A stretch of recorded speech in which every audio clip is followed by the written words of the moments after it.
Thank you very much, Madam Deputy Speaker. I had to furiously be texting my team during this debate to check, double-check, triple-check that what I'm about to say is accurate. Ring the DWP, ring the library, just assure me that what I'm about to say is right, because the vast majority of people in my constituency who currently receive tax credits are not on universal credit, won't be migrated on universal credit for some while, and won't be protected by transitional arrangements. They will not apply. So this is about the future denial. I've just checked with the DWP. Yeah.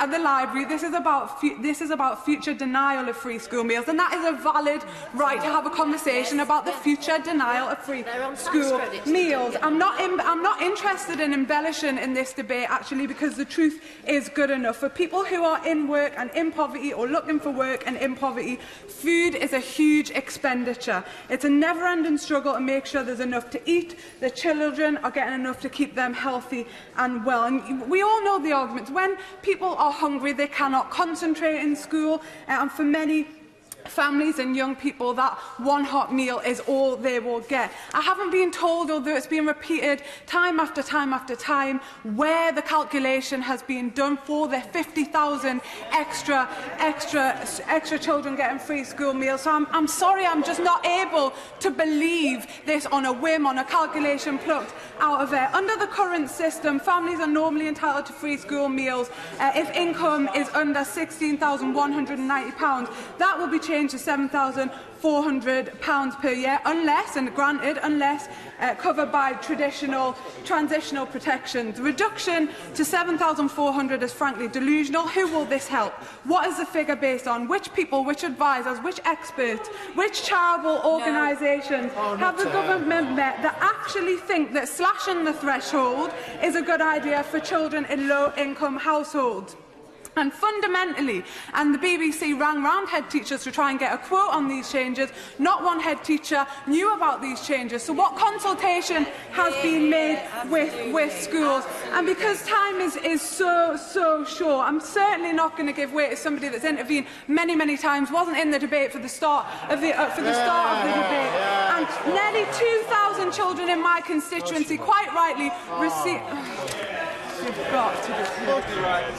Just for the record, Madam Deputy Speaker, I was in this place when this debate started. Thank you.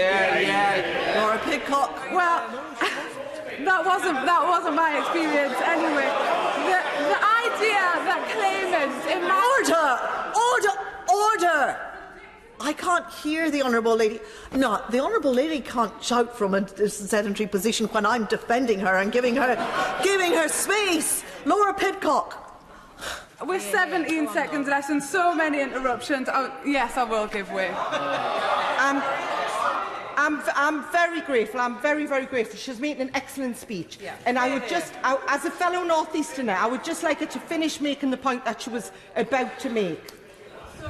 The 2,000 children in my constituency who quite rightly receive school meals that are subsidised, the idea that then new claimants after the 1st of April won't be protected isn't because they no longer need that protection or need those meals. It's because of arbitrary cuts. This change will make sure that there are more children in poverty, more people accessing food banks, and I just wonder how you might be able to justify it in this chamber, or the government might be able to justify it in this chamber, but how could you justify to a child these changes?